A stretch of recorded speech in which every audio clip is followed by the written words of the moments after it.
Hi parents, and welcome back to my breastfeeding support channel.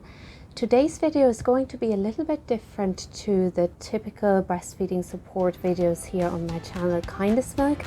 As you know, I am very passionate about breastfeeding. I'm a passionate breastfeeding advocate, and as a mum of 5 I have breastfed myself for nearly 8 years, but that doesn't mean I have to love every single breastfeed or that I have never felt touched out. In fact, I think it is actually very healthy and helpful to talk about the niggly things of breastfeeding.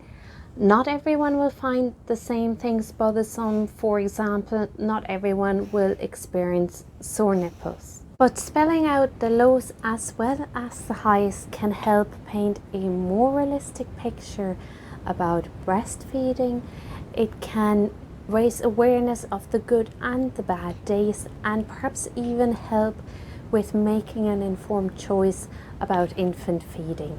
So in this video I'm going to share what I personally find a little bit of a nuisance about breastfeeding. If you feel like me from time to time, please leave me a comment below to let me know what sometimes bothers you about breastfeeding. My first dislike, although I find dislike to be quite a strong word when it comes to breastfeeding, because overall I really love breastfeeding and I'm actually breastfeeding right now. But for the purpose of this video, let's call it dislike, is having to wear a bra at night time. So for the entire first year of my baby's lives, my breasts tend to leak between feeds, and I will have to wear at least a sports bra and some breast pads at night time as well, which I find quite annoying. And after all these years, I still haven't found the right reusable breast pads that absorb well, that are comfortable and are not moving around in your bra. So if you have any tips for a very good, efficient and comfortable, absorbable, reusable breast pad, please leave me a comment below and let me know. My second dislike is nipple twiddling. Now, not all of my babies had this rather common habit of breastfed babies and toddlers, but those who did treat me like an antique radio, they would almost cause me breastfeeding aversion during certain times of my menstrual cycle, especially when I was extra sensitive due to hormonal levels. I would feel completely touched out and have this very uncomfortable feeling creep up inside me. According to Zainab Yaid, a biomedical ethicist, independent researcher and campaigner, breastfeeding aversion and agitation is a phenomenon whereby breastfeeding triggers negative emotions like anger or irritation, skin crawling sensations, and particular intrusive thoughts like feeling trapped or an urge to delatch.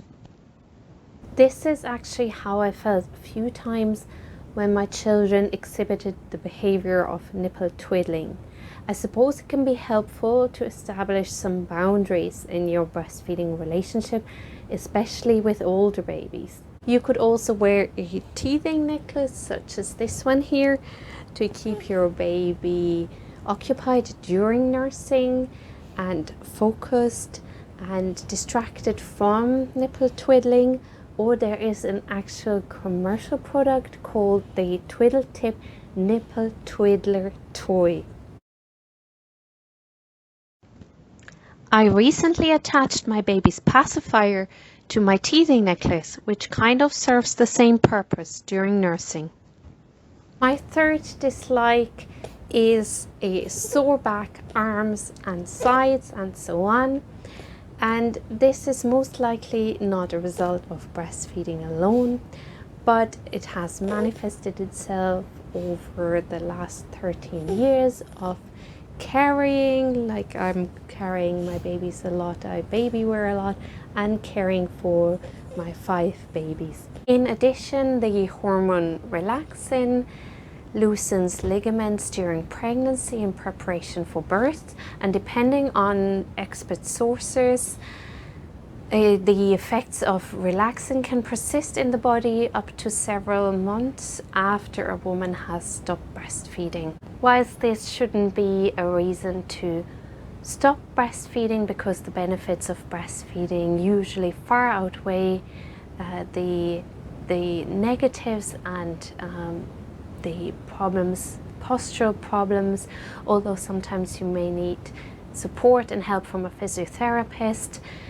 I usually, although there are different opinions in the breastfeeding support community of using breastfeeding pillows, when I can and when I'm at home, I tend to support myself with as many pillows and props as possible, or I breastfeed on the bed even during the day to support me as much as possible so I can hold my baby for a prolonged period of time if necessary. So this was a little bit of a different video, but I feel it is important to share, to show that sometimes even things we love can be hard.